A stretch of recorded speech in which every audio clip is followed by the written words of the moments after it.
جب سے ہماری حکومت ہٹائی گئی ایک سازش کے تحت، میں اس دن سے ایک ہی بات بار بار کہتا رہا کہ پاکستان میں جب تک صاف اور شفاف الیکشن نہیں ہوں گے، ہم مزید ہمارا ملک ایک دلدل میں پھنستا جائے گا۔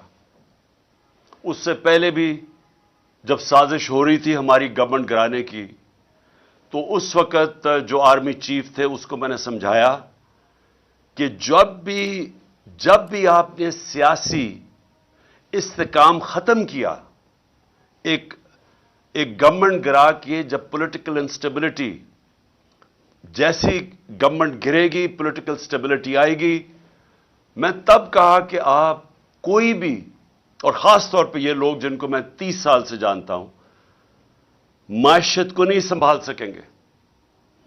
اور شوکت ترین کو بھی بھیجا سمجھانے کی کوشش کی کہ کدھر پاکستان کھڑا ہے، دنیا کا کیا ماحول ہے۔ یوکرین کی جنگ شروع ہو چکی تھی، کموڈٹی سپر سائیکل، قیمتیں اوپر چلی گئی تھی دنیا میں۔ تو جو ہمارے لیے مشکلات تھیں، وہ مشکلات بڑھنی تھی جیسے ہی ایک حکومت کو ہٹاتے اور سیاسی استحکام ختم ہوتا۔ تو میں نے اپنی پوری کوشش کی، اپنی گورنمنٹ بھی میں نے ڈیزالو کر دی۔ لوگوں کو یہ یاد نہیں کہ اپریل کے پہلے ہفتے میں میں نے اپنی گورنمنٹ ڈیزالو کر دی تھی۔ میں نے کہا الیکشنز کرواؤ۔ سپریم کورٹ میں چلے گئے، ہمیں شکست ہو گئی، ہم نے قبول کر لی۔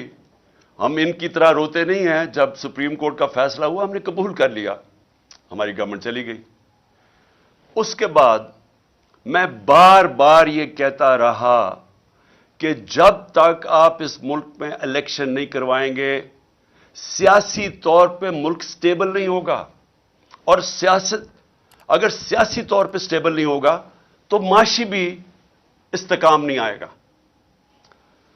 اور جیسے جیسے ہماری معیشت نیچے جاتی رہی، میں بار بار طوطے کی طرح یہ کہتا رہا کہ یہ الیکشنز کرواؤ۔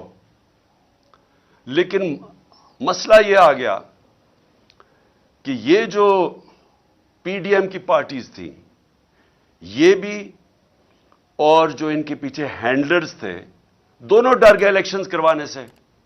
اور وہ الیکشنز اس لیے نہیں کروا رہے تھے کہ جیسے ہی عوام کھڑی ہوتی گئی تحریک انصاف کے ساتھ، اس گورنمنٹ کے ساتھ، یعنی کبھی بھی پاکستان کی تاریخ میں ایک گورنمنٹ گرائی گئی ہو، کبھی عوام اس کے لیے نہیں نکلی۔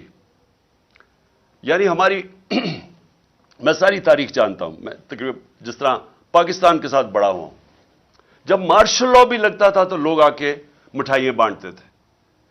جو بھی گورنمنٹ 90 کی دہائی میں گرتی تھی لوگ مٹھائیاں بانٹتے تھے۔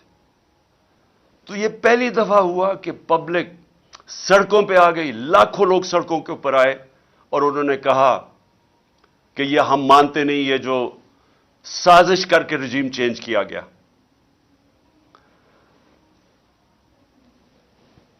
بدقسمتی سے بجائے میری بات سننے کے لیے، کیونکہ میں تو وہ کہہ رہا تھا جو پاکستان کی بہتری تھی، بجائے میری بات سننے کے ہمارے کارکنوں کے اوپر جو سختی کی گئی۔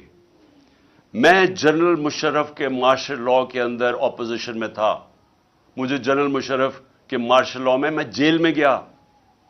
میں آج آپ سب کے سامنے کہتا ہوں کہ کبھی میں نے اس ملک کی تاریخ میں اس طرح کی سختی نہیں دیکھی جو انہوں نے ہمارے پہ کی۔ کارکنوں کو جیلوں میں ڈالا، 25 مئی کو میں بار بار کہتا ہوں جو ظلم کیا انہوں نے، لوگوں کے گھر 3 بجے لوگوں کے گھروں میں گھس کے، نہ چادر نہ چار دیواری، لوگوں کو اٹھا کے لے گئے۔ کبھی ایسے نہیں ہوا پاکستان میں۔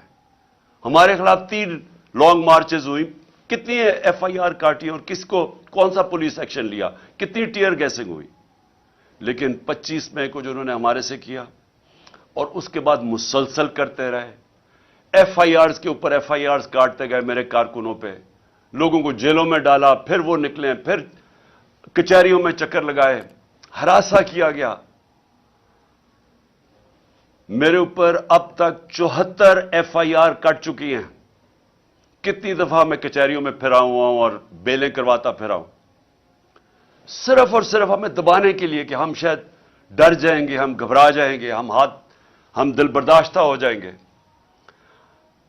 صحافیوں سے جو کیا گیا کبھی پاکستان میں اس طرح، اور صحافیوں سے کن سے کیا گیا؟ وہ صحافی جن کی اس معاشرے کے اندر ایک پہچان تھی، کریڈیبلٹی تھی، محب وطن تھے، ان صحافیوں سے جو انہوں نے کیا. اور یہ قوم کبھی نہیں بھولے گی جو ارشد شریف سے کیا، کبھی نہ میں بھولوں گا یا قوم بھولے گی کہ ایک ایسا آدمی جس کی کوئی قیمت نہیں تھی ضمیر کی، محب وطن پاکستانی، اس سے جو کیا گیا یہ قوم ہمیشہ یاد رکھے گی. اس کے علاوہ اعظم سواتی، شہباز گل، ہمارے لوگوں کو جو انہوں نے پکڑ کے تشدد کیا، کسٹوڈیل ٹارچر کی گئی، اور ان سے جو ان کے سامنے جو ان کی ننگا کر کے تشدد کر کے ان کی ویڈیوز بنائی گئی. اعظم سواتی کی ویڈیو ہمارے ایم پی کو دکھائی گئی جس کو کہہ رہے تھے کہ نون لیگ میں چلے جاؤ، عمران خان پہ کاٹا مار دیا ہے، اس کو اس کا تشدد کرتے ہوئے اعظم سواتی کی ویڈیو دکھائی گئی. پھر جو نیچے گرے ہیں یہ لوگ، جو گندی ویڈیوز، جو آڈیو لیکس، جو اعظم سواتی کے گھر ان کی بیوی کو اور بیٹی کو جو ویڈیو، گندی ویڈیو بھیجی گئی، کبھی اس ملک میں ایسے نہیں ہوا. اور پھر سلمان فاروقی، اس کو پکڑ کے ننگا کر کے اس کو مارا گیا، اس کو دھمکایا گیا. سوشل میڈیا کے بچوں سے چونکہ 17-18 سال کے بچوں کو پکڑ کے انہوں نے اٹھا کے لے گیا، ان کو مار دھاڑ کے ڈرا دھمکا کے گھر واپس بھیجا گیا. ایسے کبھی نہیں ہوا پاکستان میں.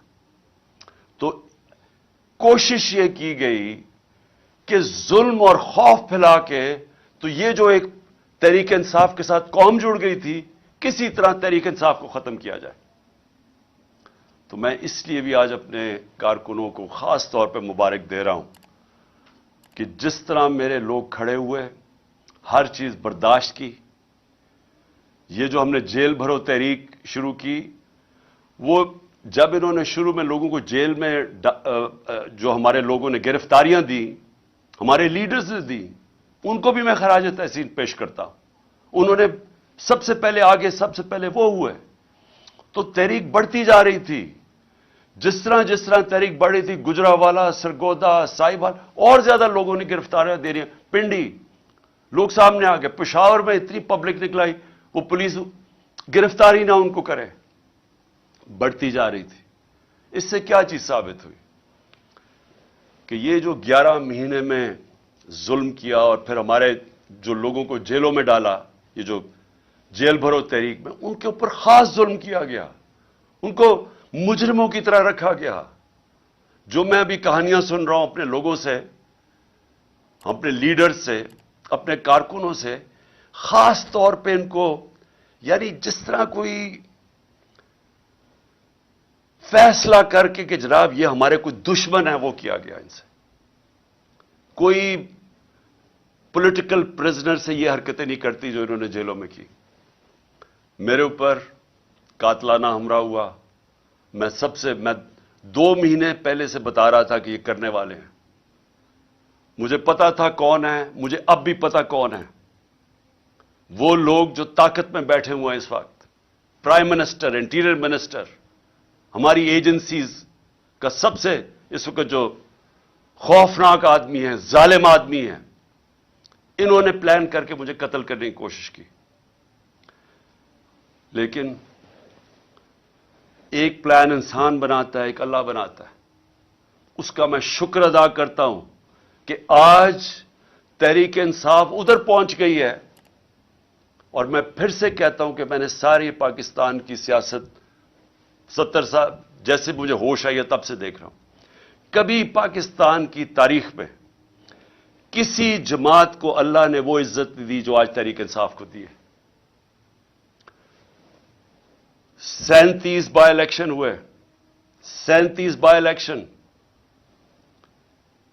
ساری جماعتیں ایک طرف، الیکشن کمیشن ان کی مدد کرنے آئی، انتظامیہ نے ان کی مدد کی، اور جو اپنے آپ کو نیوٹرلز کہتے تھے وہ ان کے ساتھ کھڑے ہوئے. اس کے باوجود